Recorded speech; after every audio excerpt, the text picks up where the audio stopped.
right? So this was re-engineering and this was business process optimization. Re-engineering या business process redesign, जिसको मैंने कहा कि it is also business process optimization. By optimization you mean that you try to get the maximum benefit out of the business process, whether you try to get the most efficient output or you try to get the most effective output. Both will be termed as optimization processes. Again, this emerged in I'm going through the article क्योंकि आप लोगों ने तो पढ़ा नहीं है article. It emerged in 1990s, or again this was a major contributor to the management thinking that was there. The processes were there, the way things were done at different organizations were there, but that was a time when again automation was the prime focus of re-engineering. What if you wanted to change a process, if you wanted to make a process better, the basic idea was to introduce a computer to do the manual work, right? But that again later people realized that this was automation. In re-engineering you have to redesign the entire way you do a particular, you perform a particular task, you complete a particular objective, right? So re-engineering, it still is one of the most important topics in management thinking. Michael Hemmer, he was a former professor of computer science at the MIT in 1990. He argued in his paper, which was published in 1992, he argued that the firms needed to obliterate. Obliterate का मतलब होता है खत्म कर देना. Obliterate का मतलब होता है terminate कर देना, right? बिल्कुल बर्बाद कर देना. Obliterate the current practices, and they need to come up with some new phenomena and some new thinking paradigm to obtain the objectives, to obtain the output that they wish to obtain, right? अच्छा, जो hammer ने कहा, उसने ये कहा कि भाई आप जो ऑप्टिमाइजेशन की कोशिश करते हैं ना, आप जो बेहतर करने की कोशिश करते हैं थ्रू ऑटोमेशन, ये बिल्कुल गलत कॉन्सेप्ट है, क्योंकि आप करते ही हैं कि वो काम जो कि पहले मैनुअली हो रहा होता है आप उसको ऑटोमेट कर देते हैं और एक कंप्यूटर उसमें ऐड कर देते हैं, which is completely wrong. He said in order for a process to improve, you have to re-engineer the entire process, right? And that re-engineering, the first step to that re-engineering is obliterating the current process. यानी आप current process को तो खत्म कीजिए, ठीक है? आगे चलते हैं. मैं थोड़ा सा ये डिस्कशन क्लास में बता चुका हूं, लेकिन आई होप कि आज जरा सा इसको हम फॉर्मली कंप्लीट कर लेंगे,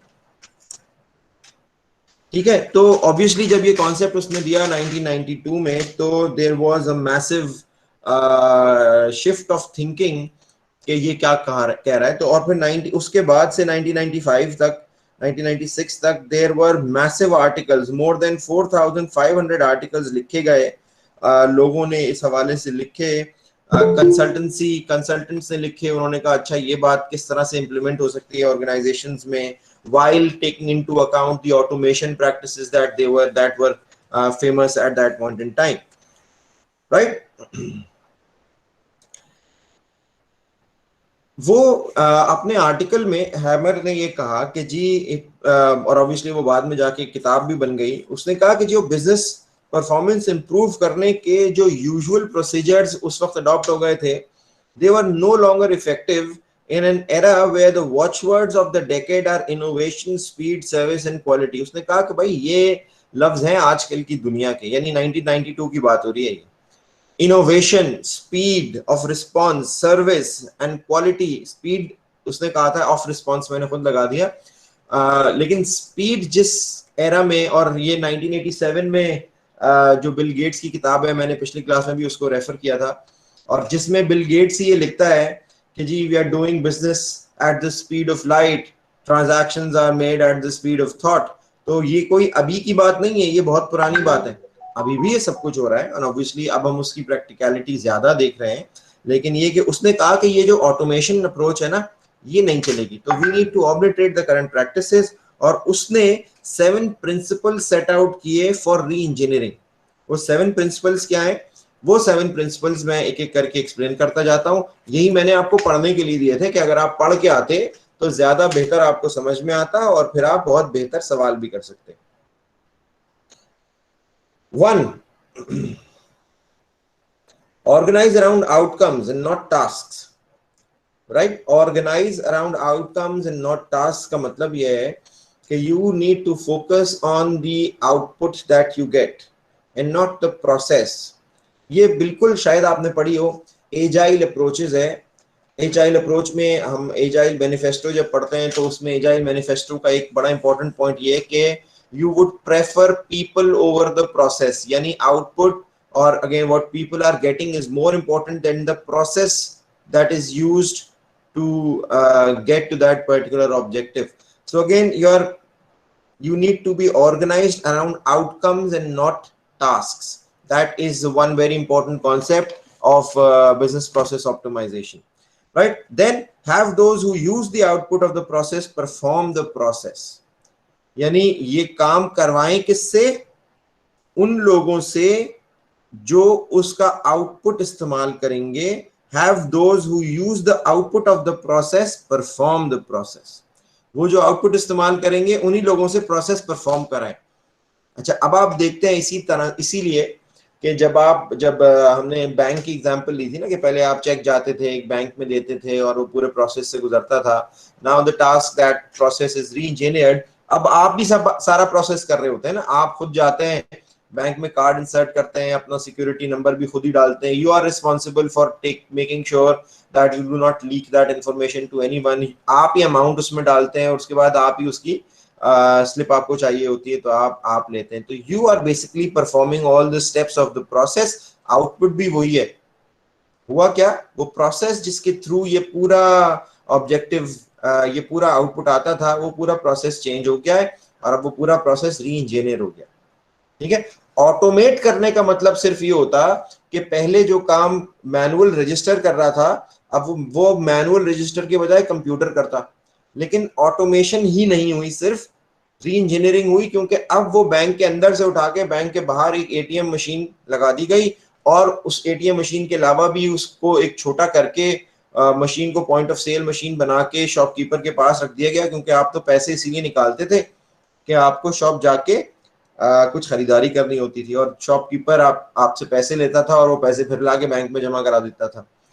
तो बजाय इसके कि ये पूरा प्रोसेस हो, you came up with this radical thinking, this री इंजीनियर्ड अप्रोच कि जी बजाय इसके कि वो पैसे ले और फिर जमा कराए, एक मशीन दे दो छोटी सी जो कि सिर्फ माइनस प्लस का ऑपरेशन करे। हो क्या रहा है? आपके अकाउंट से पैसे माइनस हो रहे हैं और जो शॉपकीपर है, जो रीसेलर है, जो रिटेलर है, उसके अकाउंट में ऐड हो रहे हैं, जिसको हम डेबिट और क्रेडिट बोलते हैं इन terms of accounting and finance. तो ये काम हो रहा है। तो इस काम को करने के लिए इतनी कोई बहुत बड़ी मशीन, भारी मशीन चाहिए भी नहीं, बस एक कनेक्शन चाहिए और वो कनेक्शन अवेलेबल हो और एक छोटी सी मशीन चाहिए जिसमें कार्ड के थ्रू आप वेरिफिकेशन कर सकेंगे। ये कार्ड का कॉन्सेप्ट तो उस वक्त तक आ ही चुका था। ठीक है। तो फिर तीसरी चीज, subsume information processing work into the real world that produces the information. Fourth, treat geographically dispersed resources as though they were centralized. ये जो कॉन्सेप्ट आया ना सेंट्रलाइज्ड इंफॉर्मेशन का, so that information is integrated। ऐसा नहीं हो सकता था। आपका पहले जब आपका अकाउंट होता था किसी एक बैंक में, तो आपकी इंफॉर्मेशन उस बैंक के पास होती थी and you could only withdraw your cheque और your cash from that particular bank branch. आज because there is this central database, there is this central procedure where all the information about your account and your finances are stored, you can withdraw money from any bank branch, right? So treat geographically dispersed resources as though they were centralized, link parallel activities instead of integrating tasks, put the decision points where the work is performed and build control into the process. The process needs to have control. जब आप ये पढ़ लेंगे, इनकी explanations भी हैं इस article में, मैं तो सिर्फ आपको वो पॉइंट्स एक्सप्लेन कर रहा हूँ जो कि बहुत ज़्यादा ज़रूरी है आपकी समझना स्टार्ट करने के लिए। ठीक है। And capture information once and at the source, so that you have the most relevant and the most verifiable information. So you need to capture the information at the source. ठीक है. जब process thinking की हमने बात की कि जी you think in terms of the process, and this was the radical change that was brought, and that is why it saw 4,500 articles only in a span of 3 years. ठीक है. और वो वक्त नहीं था कि जब बहुत सारे लोग इस तरह की चीजों पे काम करते थे. बहुत सारे लोगों ने क्रिटिसिज्म भी किया इस पे, वो भी इस आर्टिकल का पार्ट है. But I hope when you would go through this article you would be in a much better position to understand what I have just talked about. Clear? कोई चीज इसमें आपको और पूछनी हो तो बताइए.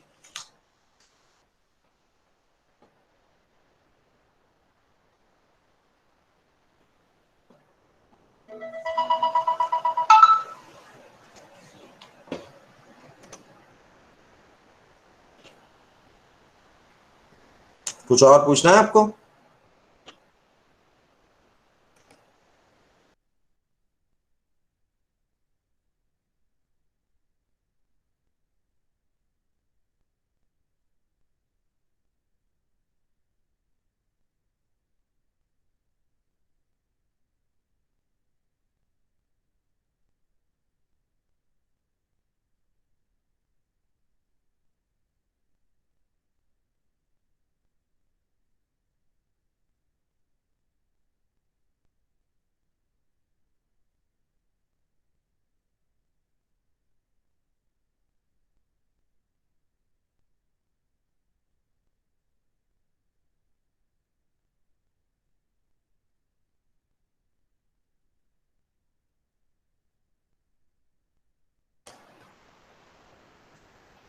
कोई सवाल नहीं पूछना किसी को?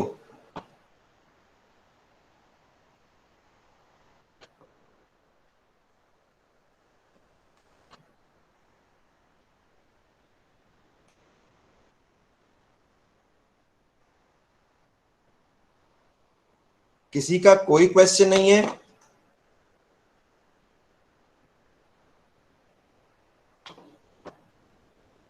अच्छा चले. मुझे नहीं पता आपका सवाल है या आपको मेरी आवाज नहीं आ रही, क्योंकि कोई अगर रिस्पॉन्स करेंगे सामने से तो मुझे पता लगेगा ना कि भाई कोई है भी बैठा हुआ मौजूद है. कुछ लोग हैं मौजूद हैं लेक्चर में, कुछ कोई सुन रहा है? जी सर. तो बोलोगे तो पता चलेगा ना बेटा. कुछ बोलो. जब अगर मैं कोई सवाल पूछ रहा हूँ किसी तरह से रिस्पॉन्स करोगे तो मुझे पता चलेगा ना. अच्छा जी चलें. खैर, तो ये हमने बात की थी बेसिकली लास्ट क्लास में, एंड आई होप कि आप गो थ्रू करेंगे अब इस आर्टिकल को, और उसके बाद भी अगर कोई चीज आपको क्लियर नहीं होती, कोई चीज समझ में नहीं आती, तो you would ask questions regarding this. ठीक है. आप आगे चलें जरा.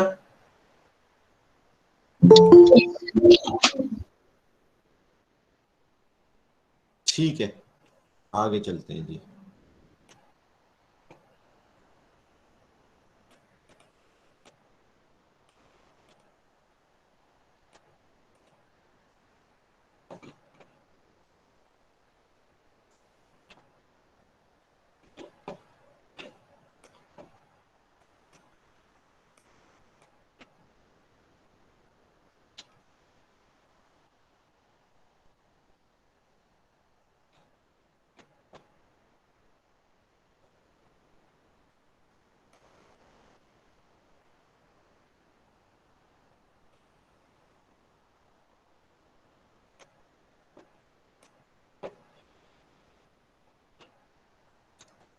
अच्छा, मैं एक स्लाइड शो शेयर करता हूं ताकि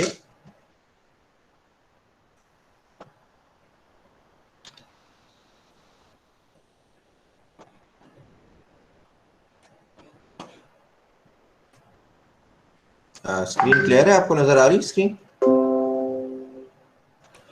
जो मैं शेयर कर रहा हूँ स्क्रीन आपको नजर आ रही? नजर आ रही है. अच्छा ठीक है. तो this is information system organisations management and strategy, क्योंकि obviously when you implement an information system, when you implement either a system at the operations level, which is TPS, or you implement a system at the highest level, EIS or ESS, you need to deal with people, you need to deal with an organization strategy, you need to deal with organizational practices, you need to deal with organizational procedures, right? And that is when you need to know that how organizations work, what is management philosophy, what is management, and how do organizations operate. So in order to do that, आपको याद होगा हमने पहले दिन class में भी ये समझा था कि कितने लेवल्स होते हैं ऑर्गेनाइजेशन में मैनेजमेंट के, so that we can know what kind of information systems operate at each level in organizations. याद है? Yes, sir.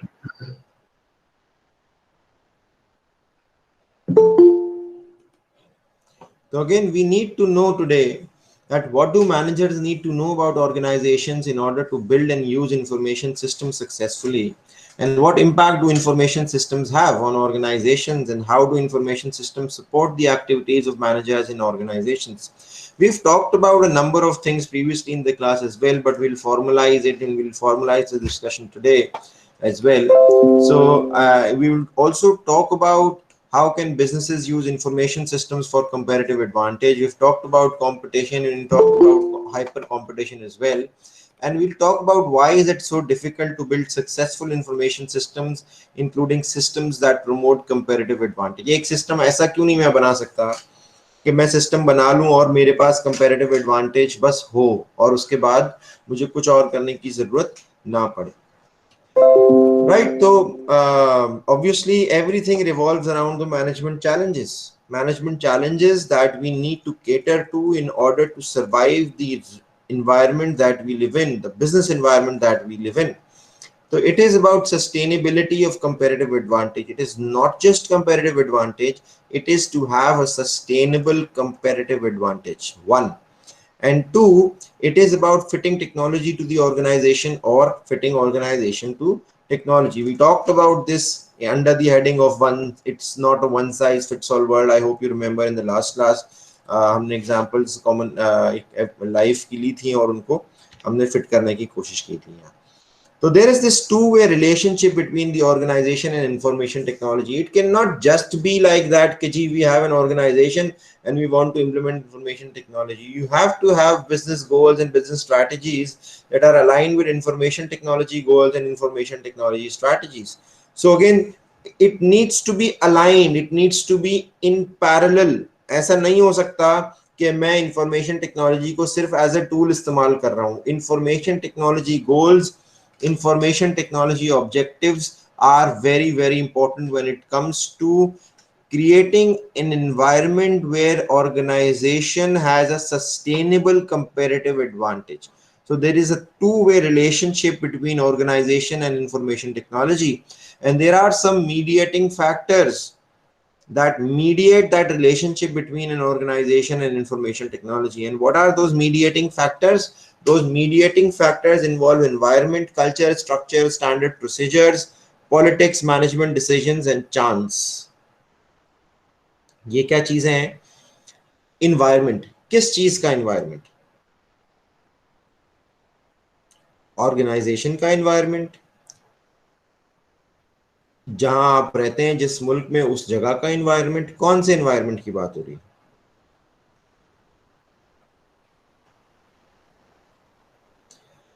ये बात हो रही है कि आप जिस जगह आपकी कंपनी ऑपरेट करती है उस जगह का एनवायरनमेंट एक इनेबलिंग एनवायरनमेंट हो for information technology to be implemented and be utilised by organisation.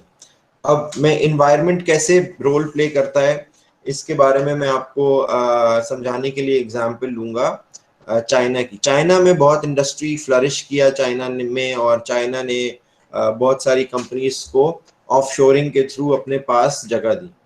Why? Because the environment was enabling. Environment was enabling का मतलब ये उन्होंने अपनी बिजली के रेट खत्म कर दिए.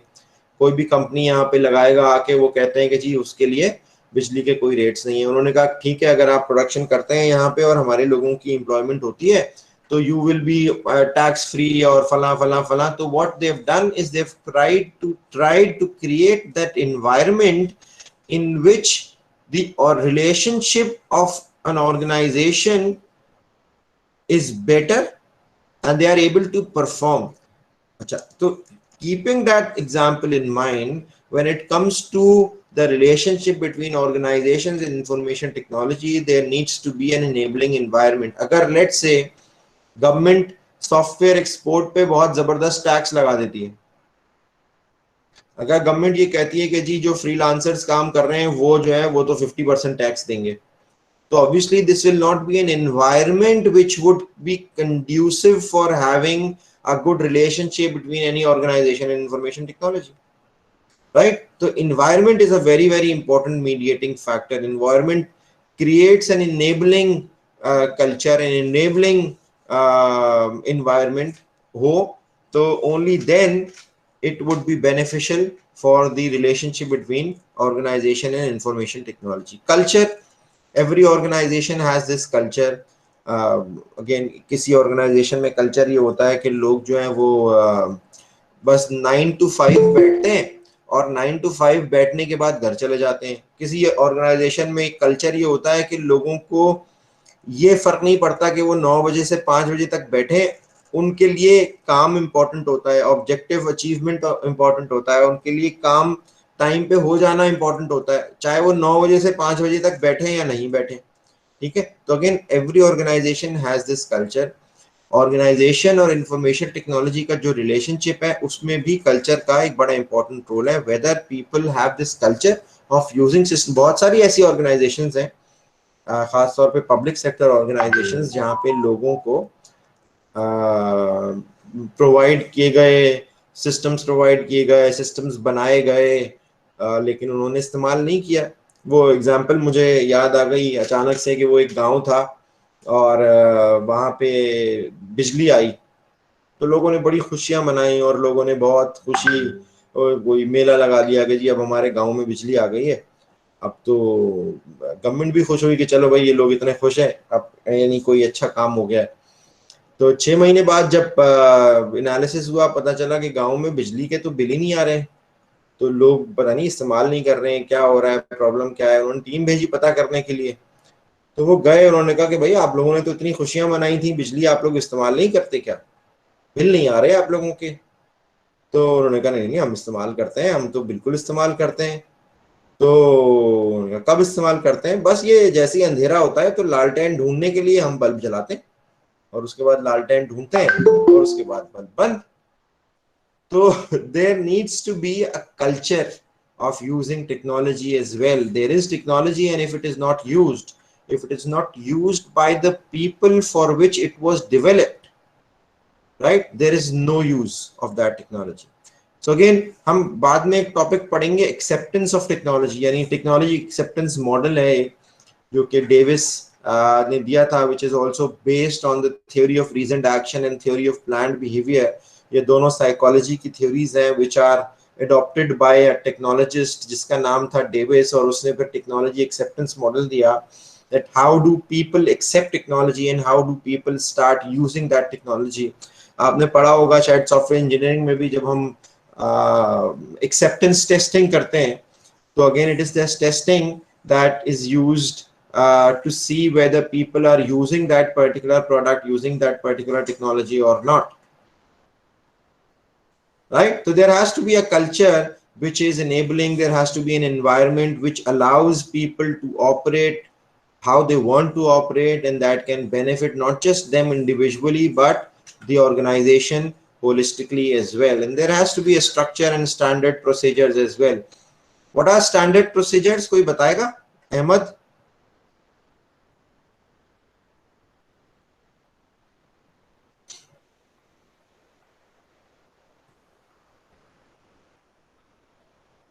अहमद?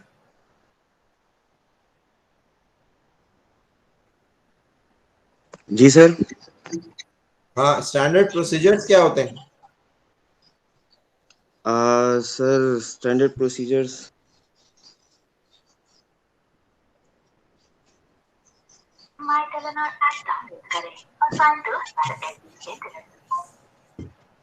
नहीं पता? सर जो रूटीन के मुताबिक काम कर रहे होते हैं वर्कर्स,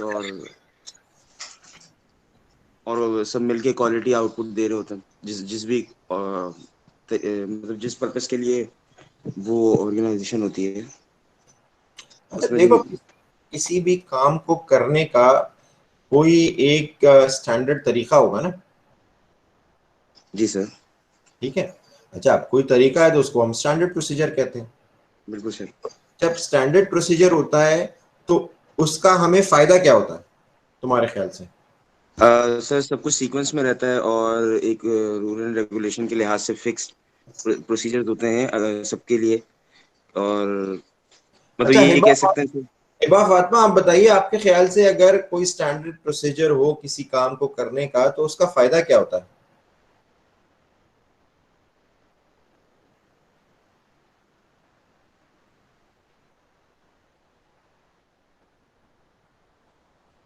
हिबा फातिमा।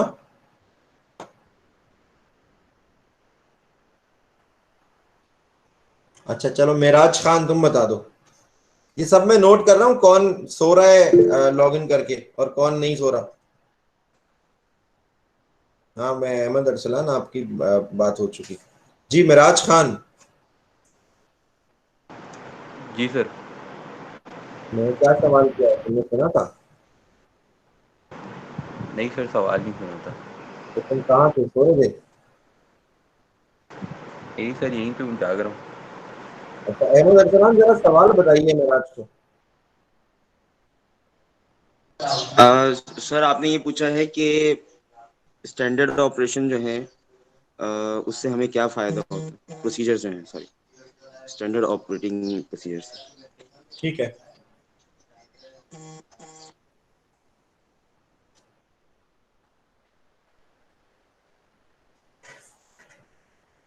सुन लिया मिराज? जी सर, सुन लिए। इसका क्या फायदा होता है?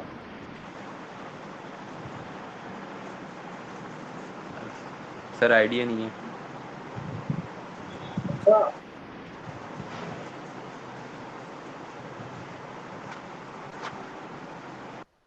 अच्छा खानसा अहमद,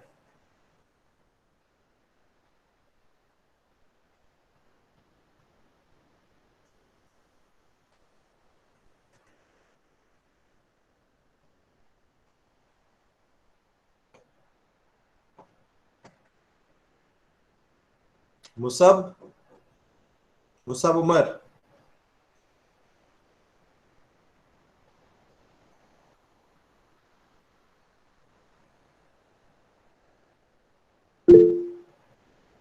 बोलना है मुसब, चैट पे नहीं लिखना।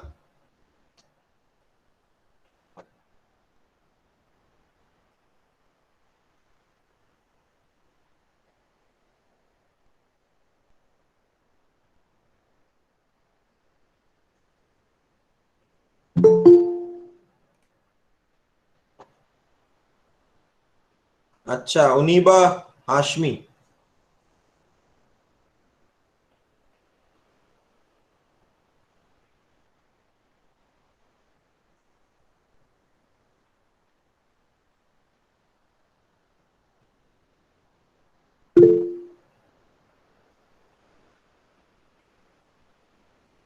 जी बोलिए उनीबा हाशमी, आपका वेट कर रहे हैं।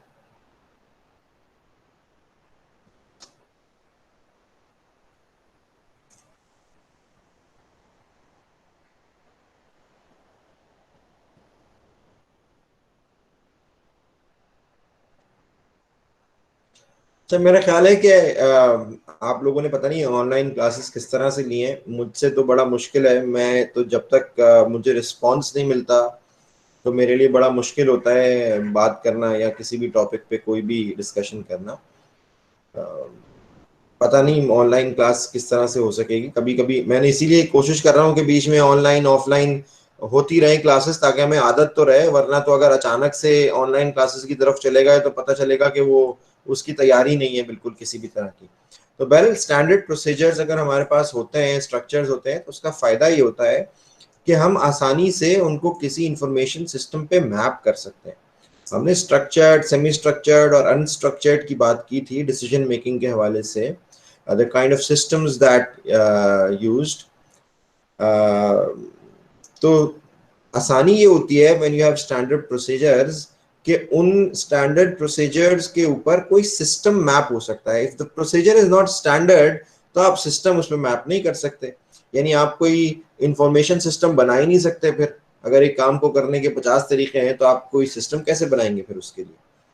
ठीक है, तो that is what standard procedures are for. तो जो ऑर्गेनाइजेशन और इंफॉर्मेशन टेक्नोलॉजी के इस टू वे रिलेशनशिप की हम बात कर रहे हैं ना, that is where standard procedures are important, because when there are standard procedures it becomes easier for an information technologist to implement information systems on those standard procedures, right? अच्छा, एक mediating factor बड़ा important होता है जिसको जो politics होता है। Politics, अच्छा, पॉलिटिक्स एक ऐसा लफ्ज बन चुका है कि हम ज्यादातर उसको किसी नेगेटिव कॉनोटेशन में ही इस्तेमाल करते हैं या सुनते हैं, लेकिन ऑब्वियसली यहाँ पे पॉलिटिक्स का मतलब ये है कि जो इन्फ्लुएंस, पॉलिटिक्स का मतलब होता है इन्फ्लुएंस किसी भी तरह का करने की कोशिश करना। अब एक मैनेजर है, टेक्नोलॉजी मैनेजर है, उसने कहा कि मुझे अपने यहाँ ईआरपी इंप्लीमेंट करें। We have talked about ERP as well.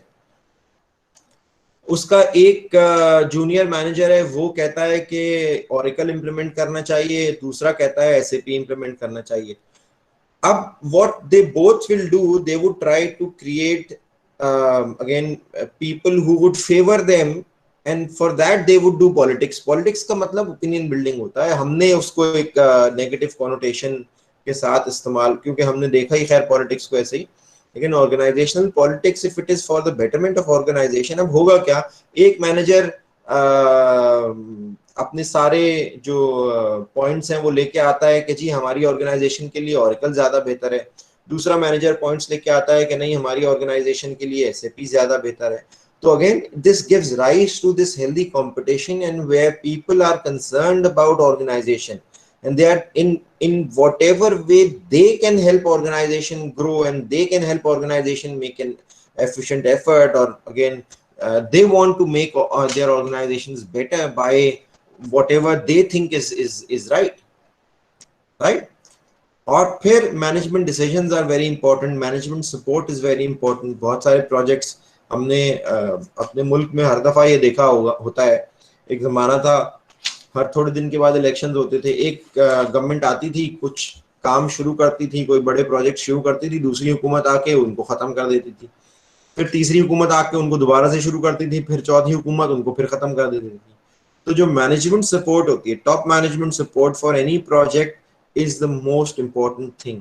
The management decisions are most important thing. If a firm, the top management of the firm decides that we need to implement these solutions and they continue that sustainable support, only then they'll be able to achieve those objectives which they strive for and which they started, which they wanted to achieve in the first place. Okay? And in the end, it all comes down to chance. Chance is again just as what happened with Zoom, just as what happened with Google Meet. Okay, that was chance. They were there in the business for again as long as I don't know how many years, but there was a time where the world stopped moving, where the world wanted to shift to online mediums of communication. Why? Because of again what we today know as the COVID-19 pandemic. Right, तो zoom के shares एक दिन में इस जगह से इस जगह पहुंच गए, जो गूगल मीट का यूसेज था वो एक दिन में इस जगह से इस जगह पहुंच गया, भैया शायद और ऊपर पहुंच गया, और जूम के साथ भी यही सब कुछ हुआ। तो again it is that environment and it is that chance that you get out of again the environment, and but obviously you need to be prepared to take that chance. कहते हैं ना कि when the if opportunity doesn't knock, you need to build a door, right? And when someone knocks at the door, you need to open that door as well. ऐसा तो नहीं है ना कि कोई आदमी नॉक कर रहा हो आपके डोर पे, अपॉर्चुनिटी के डोर पे, और आप क्या, नहीं भाई अभी मेरे पास टाइम नहीं है, दरवाजा बंद रहे। तो you need to be prepared to open that door. These organizations, they, when the time came, they were ready to take that chance and they made it big, right? And they have earned a lot of not just respect, but they have earned a lot of revenue in the last 1.5 years, right? Because when there was a chance in the environment, they were there to capitalize on that. And why couldn't again some of the other organizations capitalized on this, and why only they could capitalize on that? Because they were prepared. So again, there is a two-way relationship between organization and information technology. अभी तक कोई question?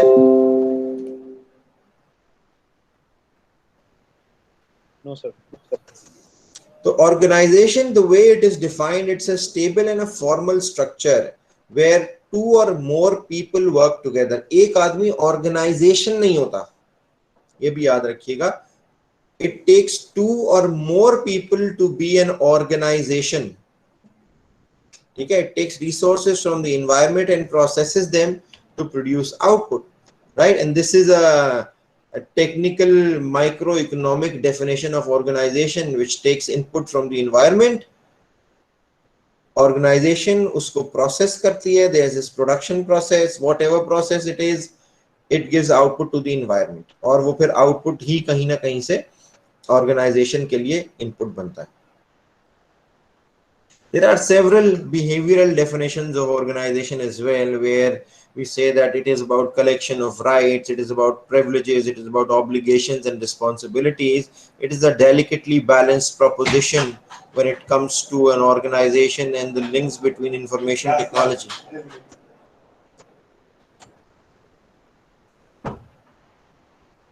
Right? And when there is an organization, there are several conflicts as well. There are people who are vying for a same spot. Let's say 10 लोग हैं जो कि manager बनना चाहते हैं, उनमें से एक ही बन सकता है manager.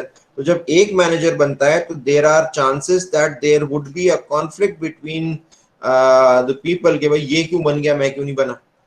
So again, there are several aspects to an organization as well. So ये सारी चीजें हमें पता इसलिए होनी है so that we are able to implement or use information systems to the best,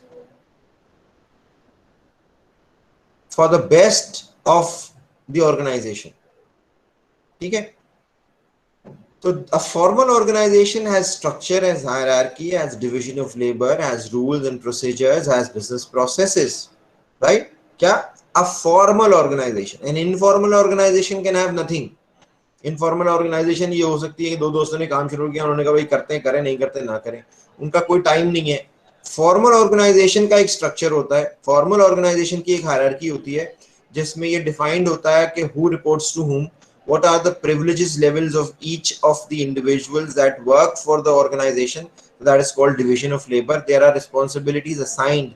तुम्हारा ये काम है, तुम्हारा ये काम है, तुम्हारा ये काम है, और you will be responsible for this particular job. Why is how responsible? You will be asked questions at the end of the day. Why have you completed this job or not? ठीक है, इसीलिए इन्हीं को appraisals कहते हैं, इन्हीं को reports कहते हैं, प्रोग्रेस रिपोर्ट्स कहते हैं. There are rules and procedures that you need to adopt and follow, and there are business processes. There is a structured process for everything. ठीक है. Organizations are bureaucracies that have certain structural features.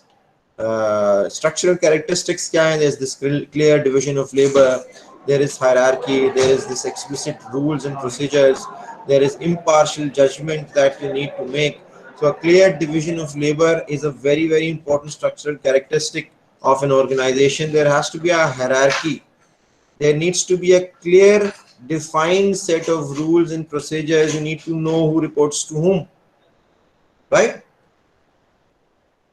And obviously, in order for organization to achieve its objective, you need to have people who have expertise in what they intend to achieve, right? So there are some technical qualifications that individuals need to have in order to reach the maximum organizational efficiency levels. Right, and we have also talked about standard operating procedures, where there are precise rules and procedures that you need to practice in order to enable organization to cope up with all kinds of expected situations. And that is where I hope you would remember we talked about structured decision making. We talked about tactical management, and we talked about strategic management. The tactician is someone who knows what to do when something needs doing, and a strategist is someone who knows what to do when nothing needs doing. So in order to be prepared for all the expected situations, you need to have a strategic map, and that map needs to be prepared when there is we are not in that position. The better we estimate that position, the much better we'll be able to respond to that situation, right? So I think we'll stop here today, and we'll continue this in the next class, hopefully on campus in person, so that you are able to participate in the session in a much better way, right? Okay, sir. Okay, sir.